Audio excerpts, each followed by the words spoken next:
Advocate جناب راشد رضوی صاحب کا طوفان کے حوالے سے عوام کے لیے خصوصی پیغام۔ بسم اللہ الرحمن الرحیم۔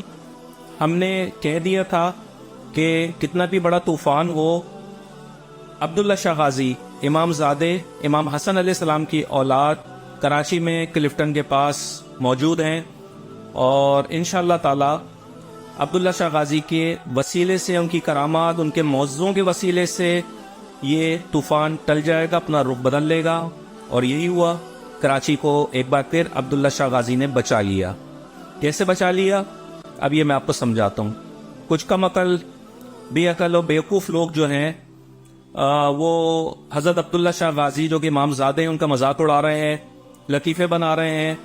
ان بیوقوفوں کو یہ نہیں پتا کہ محمد صلی اللہ علیہ وآلہ وسلم و آل محمد اور ان کے امام زادوں کی کیا کیا معجزات اور کیا کیا کرامات ہیں۔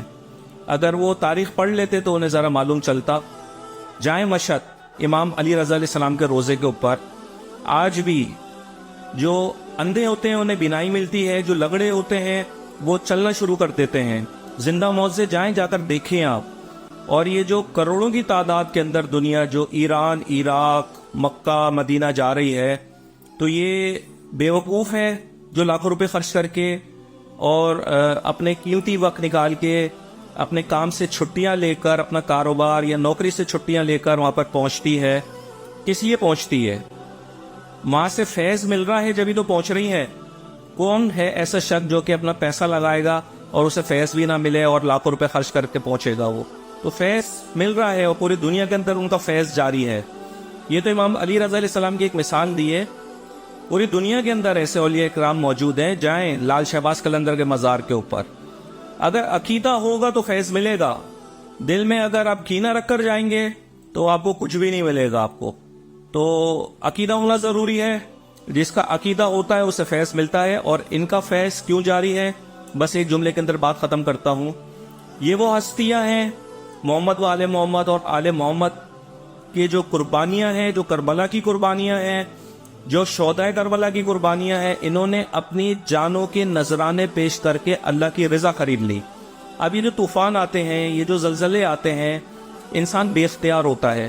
نہ طوفان کو ہوا میں اڑ کے روک سکتا ہے وہ، نہ سمندر میں اتر کے طوفان کو روک سکتا ہے، نہ پہاڑوں کو ہاتھوں سے پکڑ کے وہ زلزلوں کو روک سکتا ہے۔ ایسی صورتحال کے اندر وہ صرف اور صرف دعا کا سہارا لیتا ہے۔ اور دعاؤں کے بارے میں اقوال معصومین موجود ہیں کہ دعائیں قسمت کو پلٹ دیتے ہیں، بلاؤں کو پلٹ دیتے ہیں۔ تو ہم اللہ تعالیٰ سے دعا مانگتے ہیں اور ان کے جو کہ یہ نیک اولیاء اکرام ہیں، نبی ہیں، پیغمبر ہیں، ان کے وسیلے سے دعائیں مانگتے ہیں، کیونکہ ان لوگوں نے اپنی جانوں کے نذرانے دے کے اللہ کی رضا خرید لی ہے، اور پروردگار ان کے وسیلے سے مانگی ہوئی دعاؤں کو کبھی بھی رد نہیں کرتا ہے۔ تو یہ طوفان ہو گئے، زلزلے ہو گئے، یہ انکنٹرولبل فیکٹرز ہیں۔ اس میں ہمارے پاس کچھ نہیں ہوتا ماں سوائے اس کے کہ ہم پروردگار سے اور اولیاء اکرام سے، محمد والے محمد صلی اللہ علیہ وسلم سے اور ان کے وسیلے سے ہم دعائیں مانگیں تاکہ یہ بلائیں ٹل جائیں، اور استغفار پڑھیں زیادہ سے زیادہ۔ شکریہ۔